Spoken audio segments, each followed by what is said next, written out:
I'm going to go through the banded bridge exercise. You're going to need a leg band. This is a latex leg band. You'll want the band to be a heavier leg band. So a medium to heavier leg band, a fabric leg band works fine as well. So the goal of the banded bridge is to load the glutes, the big muscles in the back of the pelvis, and to get into a neutral spine and lumbar position.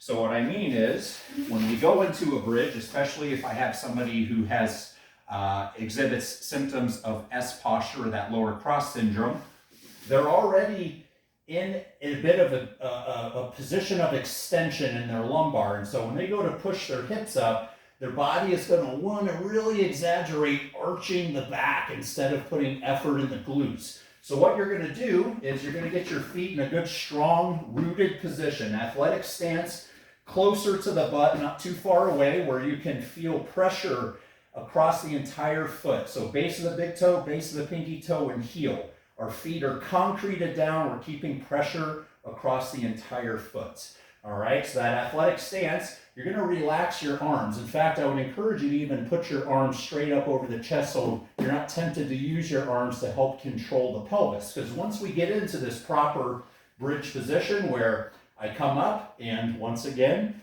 we tuck and brace. So I'm pulling my abs in and tucking my tailbone.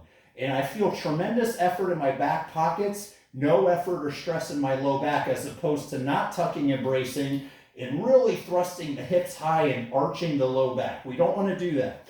We're going to come up, we're going to tuck and brace. So I'm tucking my tail between my legs, I'm pulling my abs in, my feet are driving into the floor. I feel all the effort in the glutes. Once we get that technique down, you're going to take your leg band, you're going to put it across both legs and bring it just above your kneecaps, just below the kneecaps, excuse me. And I want you to get a better view of the core control. So I'm going to turn this way. All of the cues I just said, we're going to get into that good, strong bridge position where we brace and tuck, we root the feet in, we drive up. I'm going to extend the arms up. I'm going to adjust so that I feel the pressure even across my whole foot. And now we're going to load each hip evenly and keep the pelvis perfectly centered. We don't want the pelvis to sway at all side to side. You're going to slowly push out against the band through the knees as you tuck and brace the abs and back pockets. I'm going to keep the feet rooted. I'm not going to let the bottoms of my feet evert or come off. I'm going to squeeze everything in and really exaggerate the tuck and brace technique for 5 seconds. And then we're going to slowly return in.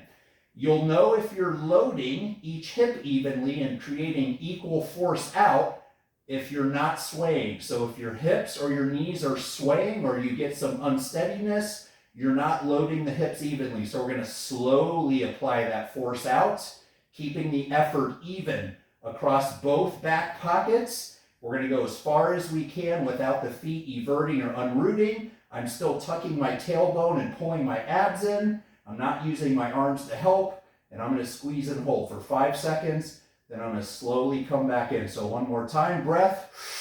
Driving the knees out with good even force on each side. Even effort in each glute. 5 seconds of tucking and bracing. And then come back in nice and smooth. That is the banded bridge core control exercise with pelvic stability.